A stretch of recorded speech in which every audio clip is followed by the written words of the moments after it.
So we are in OpenStax statistics, and this is section 9.3, where we're going to talk about the probability distribution needed for hypothesis testing.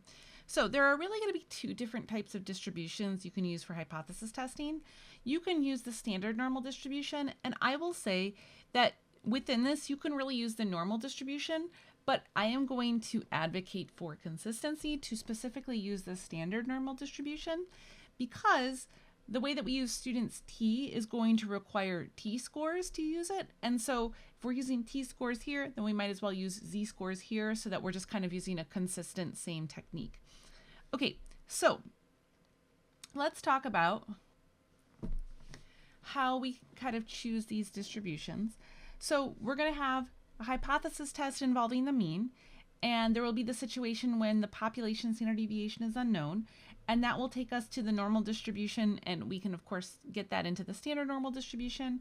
And then we will also have a hypothesis test for the mean when the standard deviation is unknown and the distribution of the sample mean is approximately normal. So when that happens, then we will use students T. So again, the key here is that the standard deviation is unknown. And finally, we'll have the hypothesis test for proportions. So whenever we talk about proportions, we are typically thinking about success versus failure, which is indicating that we're going back to the binomial distribution. And what do we use with the binomial distribution? We use the normal distribution to approximate it. So ultimately, we're really just using the normal distribution here. Okay, so put another way. If we have the mean and the sample, the population standard deviation is known, then we are also assuming within this that we have a simple random sample that is normally distributed and with a normally distributed population or a large sample size greater than 30. If we have a mean and the population standard deviation is unknown, we are still assuming that we have a simple random sample. We're still assuming that we have an approximately normally distributed population. And then we're going to use, in this case, the sample standard deviation to approximate the population standard deviation. And then for proportions, the assumptions that go into that, always a simple random sample, certain number of independent trials, success or failure outcomes, because again, it's really a binomial distribution that's underlying it. And then each trial will have the same probability of success. NP has to be greater than 5 and NQ has to be greater than 5.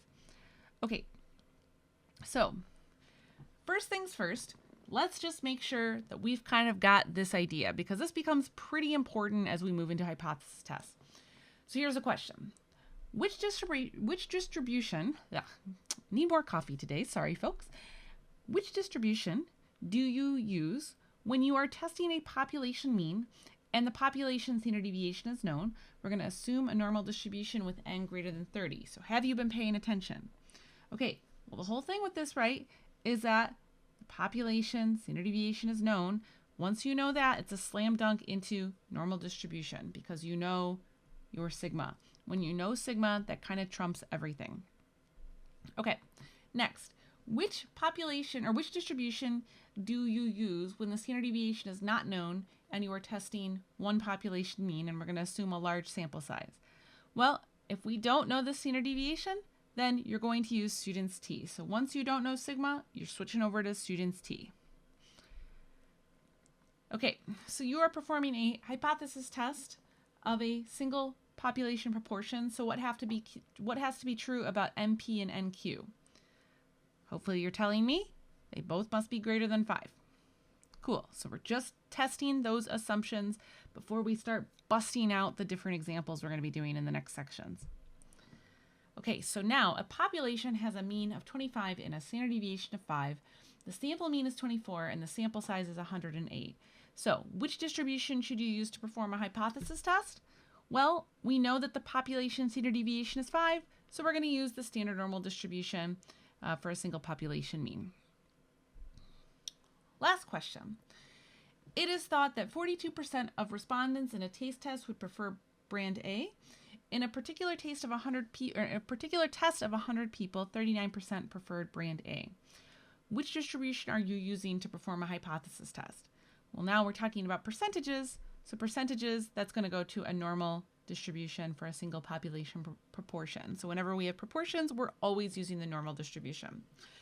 Okay, so that will kind of guide you as we move into the next sections and we start really building up a bunch of examples. So I'll see you there.